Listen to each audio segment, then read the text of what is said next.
What's up, YouTube? It's Bianca J, and I'm back with another word. And so, you all, the Lord has sent me here today with a word for you all, right? And so, today's word is going to be titled "The Importance of Giving to the Poor," right?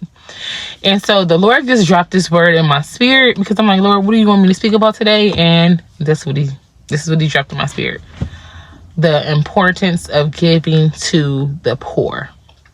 Okay, and so it was a few years ago when maybe back in 2019, no, maybe 2020.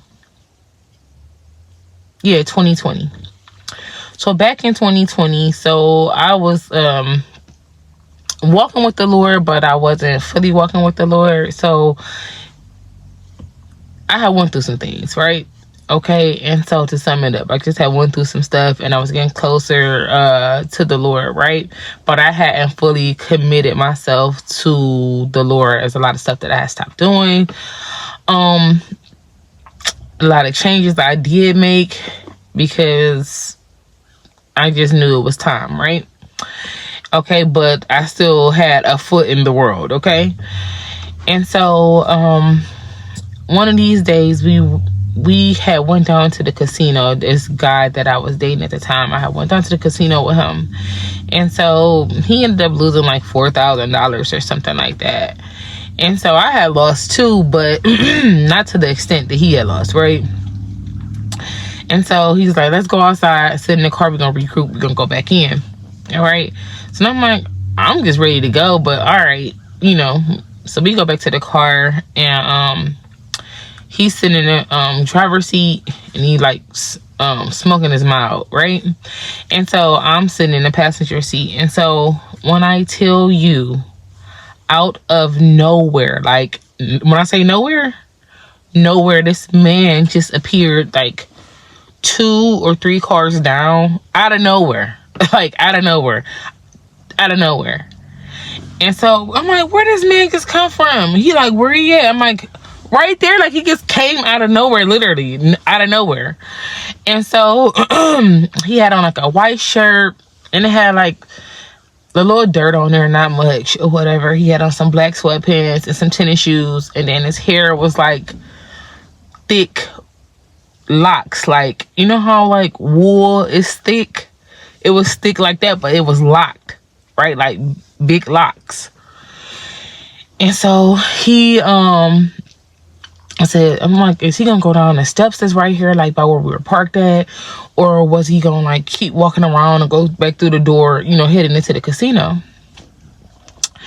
And so he comes right by the driver door of the car and he bends down. Then he bends up. I'm like, what did he just pick up? Right? And so it was like a cigarette butt that was on the ground. And he went to the trash can and he put the cigarette butt in the trash can. And so like I just felt this heaviness in my spirit to give to this man, right? And so I asked him, I said, you got any change? He like, no, I don't got no change. I'm like, dang, I only got like $7 or whatever. I said, but I don't want to give him all this. I had some change too from like the coin machine at the casino. I was getting some change, you know, they give you the change back. So I was trying to, I'm like, I don't want to give him just change. Like, I'm gonna give him all of this, right? Because I'm like, if not anything else, I'm gonna go back in here and probably lose this $7. I might as well give it to him. So I gave it to him, and he like, yeah, just don't give him all that change. He probably don't want all that change. So I gave him $5. And then he said, well, keep the $2 because I used it for a mile. So I give him $5, right? I should have given him the whole $7, but I gave him $5. So I said, here you go. And so I held it out of the window. And so he took the $5, y'all. He walked over to, you know how the parking garage have like those little windows where you can look out and see like outside or whatever. It's not no glass in it, but you can just look out. You know, parking garage. He goes over there. He holds the money up to the sun. The sun started beaming on his money and him so bright. He held the money up and he got to speaking in tongues. And it was as if he was like, look, God, she gave to me, like, bless her. And He spoke in tongues. Then he took the money, he folded it up, he put it in his pocket, and he walked towards where the stairs was.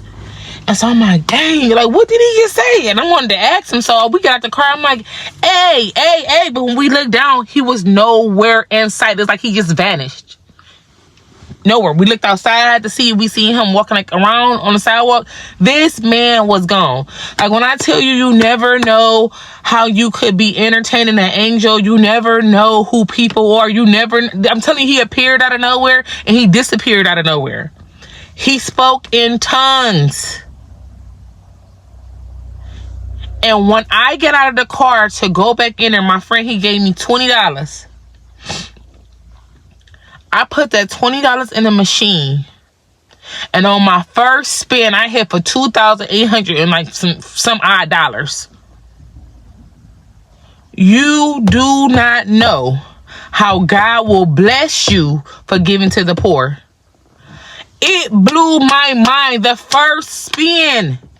After that had just happened, that encounter had just happened. I went in, sat down at the machine, put the $20 in the machine, and I hit that. I know that was nobody but God. And he was testing me to see was I going to give to the poor. So the importance of giving to the poor, y'all. You do not know. If you're entertaining an angel, if that person that looks homeless is an angel in disguise, or Jesus himself in disguise,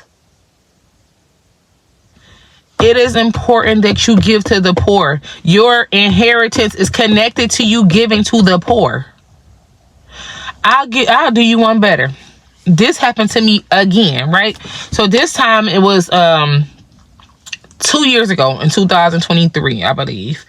It was on a couple of days before the 4th of July, either like 2 days before, two days before the 4th of July in 2023. And so me and my sister, I'm walking fully with the Lord, right? I'm walking fully with him. I'm all in with God, right?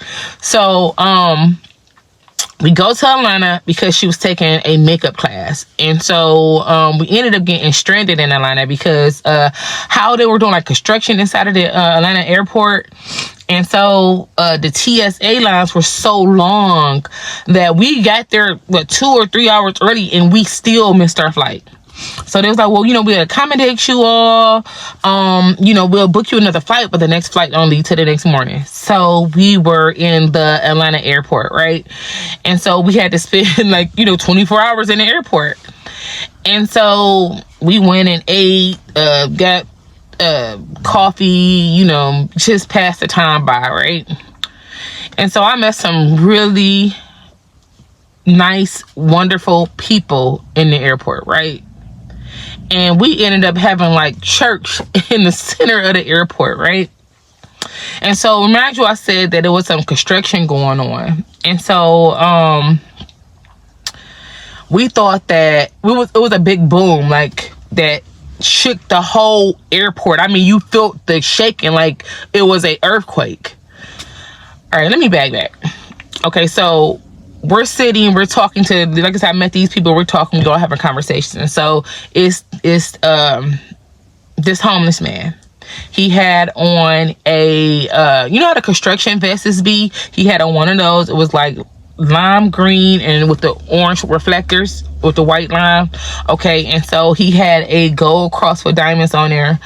And you won't believe he said he was from my hometown, but okay, let me continue. And so his name was Mark. His name was Mark, y'all. Mark. Okay? And he said that he was from Ohio. God will blow your mind, okay? God will literally blow your mind. Okay, and so he said out of nowhere he appeared on the side of me because I didn't see where he came from. I was just looking that way, had my stuff that way, and I didn't do nothing but look straight. When I turned back, he was sitting on the side of me. And I'm like, where you come from? And he said, hey, do you think you can help me with get something to eat? I'm like, you hungry? He was like, yeah, and I stink and I this. And I was like, you don't stink to me, because he had a fragrance of a oil, y'all. of a oil. Like, this fragrance was so strong. If y'all could have smelt it, I mean, you will never forget this scent. Like a fragrance oil. And so I'm like, you don't stink. You smell really good. I'm like, you don't stink. I said, well, let me see how much money I had in my purse. And I knew I didn't have no money because I had just cashed up. It was another lady that I had met. She was just coming from the chapel upstairs for praying, and she was just, telling us her story, and we were praying over her. It was a group of us. We were praying over her. And I had cashed up her. I think I had like 14, right?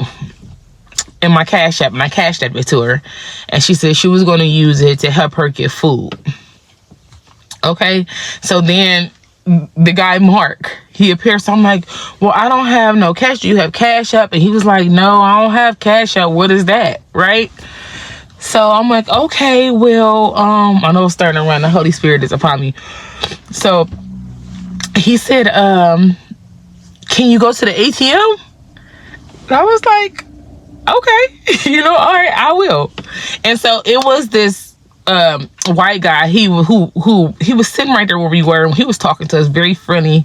But he got so irritated with the guy asking for food, with Mark asking for food, that he got up and moved.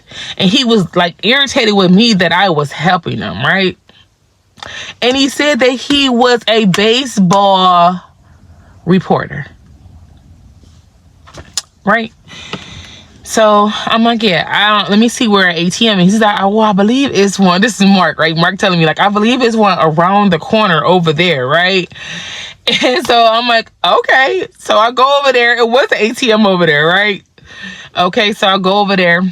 I get the $20 out. I believe he said he needed $25. I'm like, well, I can't get $5 out. He said because the $25 will get him a place to stay at, like, one of the homeless trailers or homeless places they had. He could shower and he could get 3 meals with $25. I'm like, okay, dang, I can't get $5 out of here. I said, but how about I give you the $20 and then I'll buy you something to eat, because I only had, I want to say, probably like $27 in my bank account.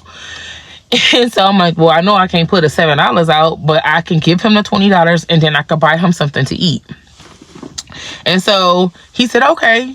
So I give him the $20. We go stand in the Burger King line. Burger King right next to that Popeyes inside of the airport, Atlanta airport. So we in the line, and he's telling me about how he was in finance and how he used to run stores back in Ohio. He ended up moving down to Atlanta, and he had a stroke. He said, Bianca, I died. Bianca, I died. And so he begins to tell me how he laid under a bridge on the ground for 3 days. And he said for 3 days, nobody noticed him but one woman. He said, I laid there for 3 days and only one woman noticed me. He said that it was raining and pouring, and on that 3rd day, she got out of her car and came to see about him and called 911. And he came back to life, right? He lived. And so he said, so many cars passed me, but only that one woman helped me. Y'all, this story is... Stay with me. And so he was, like I said, he was telling me about how he was in finance and how he did this and how he did that and how, he ended up having that stroke, and that's how he lost everything, right? He said he had a stroke, he lost everything, and it ended him up homeless. And he said he had a pension, but the nursing home that he was staying in during his recovery, they took over his check. I guess his benefits check. Take it over. And so they wanted to, like, use all the money and don't give him any of it, and he's still supposed to have money for expenses, but they were stealing it from him. So he said he left the nursing home, and he had been on the street ever since, but he was trying to get him a lawyer to be able to get his rights back and to sue them for all the money they had stolen from him, because he was just starting to get his actual benefits back, I want to say not too long before I had met him, right? And so he said, I think what I'm going to do is I'm going to fly back to Ohio where I have family, and I'm going to just start again there. He said, but first thing I'm going to do with my check, I'm going to get me a plane ticket. And then I'm going to he was going to get him a lawyer. And so a guy overheard him and I talking in a line. And so I was telling him how I had owned a store and how I had to close down my store due to the pandemic. And, you know, things just weren't going, you know, that great with me in the store. And I was trying to figure out how to pick back up and how to rebuild my website and start everything all over, but like revamp everything. He was just telling me so many, like, you know, tips or whatever. And so a guy overheard he and I talking, and the guy he was ahead of us actually. And so he got his food first, and he turned around and handed the whole bag to Mark. And I'm like, wow. He overheard our conversation and he blessed Mark. And so now Mark didn't only have one meal, he had two. And so he got his drink, the food I bought him, and then the food that the man bought him. Right? So I think he got like a double or triple Whopper I bought him. And I don't know what the man bought him, but it was something, and it had some fries in there, like a burger and some fries. And so then he got a big cup of water. And so as he was leaving, he said, Bianca, I gotta go now. I don't want to miss this train. This is the last train for the night, and I don't want to miss it. And I was like, okay, Mark, well, it was good talking to you. It was good seeing you. And I'm like, and I hope I see you again, right? And so, let me not skip this part. When he first sat next to me, remember I said he had on that highlighter vest, and it was like that lime green with the like orange reflectors on there. He asked me, he said, what did you think when you first saw me? And I said, I don't know. I said, what caught my eye was the cross that was on your reflector vest.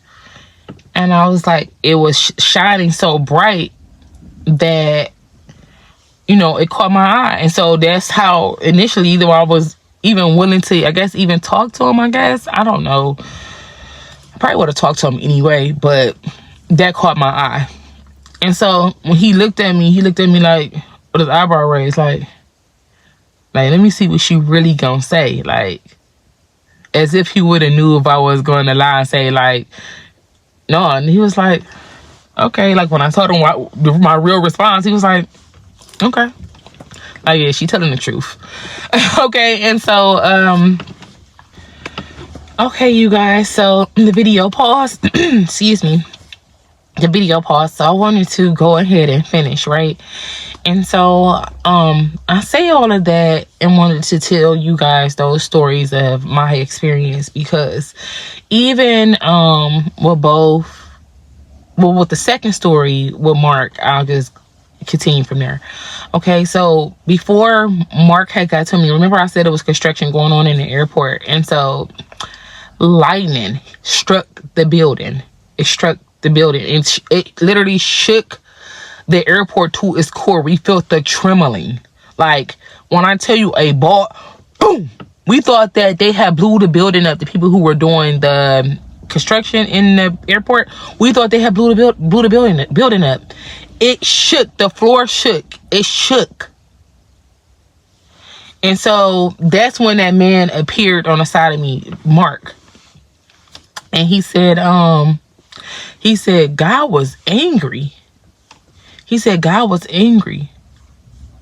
He said, because no one would help me but you.